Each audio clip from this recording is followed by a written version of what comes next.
Welcome back to the channel. Today we are talking about something that gave me chest pain, excitement, and trust issues all at the same time. The solo mode in Arc Raiders. Solo play here feels wild. It's tense, risky, full of heart-pounding moments, and somehow, strangers become the nicest people in gaming. If you love breakdowns like this, hit like and subscribe to support the channel. Solo play changes everything. When you drop into Arc Raiders alone, things feel quieter and slower, but in a good way. You notice every footstep, every shot, and every bush that looks like it's probably a player waiting to ruin your day.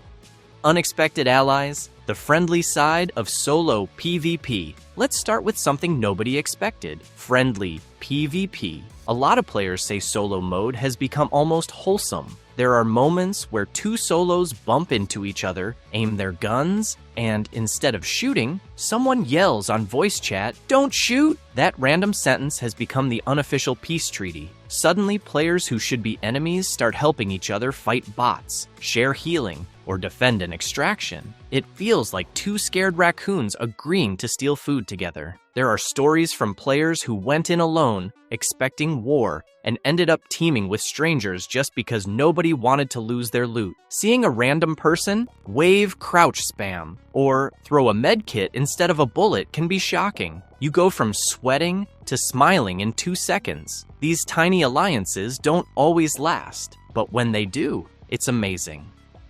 Risk, reward, and adrenaline. What makes solo mode unique? Now let's talk about the part that keeps everyone hooked. The risk and adrenaline. When you run solo, every piece of loot matters. If someone drops you, it's all gone. That fear kicks in the moment you fill your backpack. Suddenly, every bush is dangerous. Every sound makes you freeze. The game world feels bigger and darker because there's nobody behind you to watch your back. Some solo players describe the feeling as exciting and terrifying at the same time. You might spend 20 minutes collecting gear, head to extraction, and then your heart explodes because footsteps show up behind you. When you escape alone, the feeling is insane. But when you get caught and lose everything, it hits hard. You just stare at your screen like, why do I play this game? And then you queue again. The emotional roller coaster is real. Wins feel huge. Losses feel personal.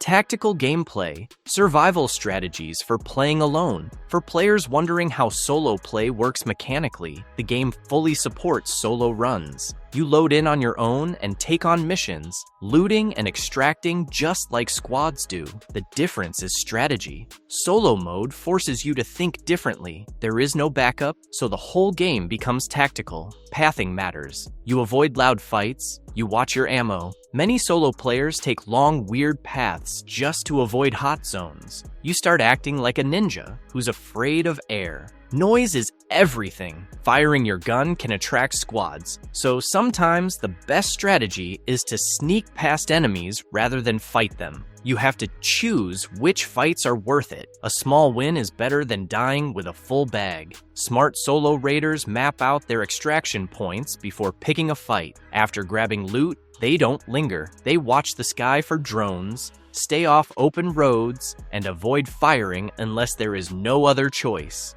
Matchmaking and community, solo versus, squad experience. Arc Raiders also supports full solo runs mechanically. When you queue alone, the game tries to match you with other solos. It isn't perfect, but most of the time you end up with solo players instead of full teams. This gives everyone a fair shot. There are still times where you meet a squad that wipes the floor with you, but overall, the matchmaking does try to keep solos together. Players say the prioritized solo matchmaking is the reason solo mode works. If solos were constantly thrown into lobbies full of squads, nobody would play it.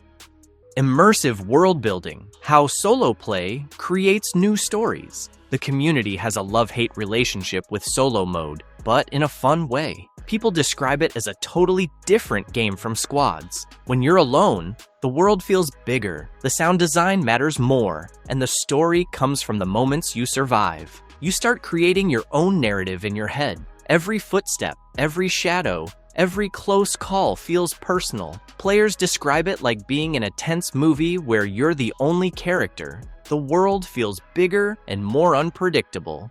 Survival tactics and feel of solo PvP. Survival tactics are everything. Solo players follow sound cues carefully, move through cover, and use every distraction they can find. Crouching, hiding, and escaping are often better than shooting. The game rewards patience and smart choices, and that's why many solos love it. Can you really play solo? Matchmaking facts. The good news is that yes, you can truly play Arc Raiders solo. The developers confirmed you can fully experience the game alone, and matchmaking will almost always put you with other solos. For people who enjoy tense gameplay, sneaky movement, and dramatic escapes, solo mode is becoming the favorite way to play. Marvelous verdict. Solo Arc Raiders is scary, exciting, and sometimes surprisingly wholesome. 1 minute you're panicking, the next you're teaming up with a stranger who was supposed to shoot you. If you haven't tried solo mode yet, give it a shot. And if you enjoyed this breakdown, please support the channel by liking, subscribing, and dropping a comment. Thanks for watching and stay safe in the arena.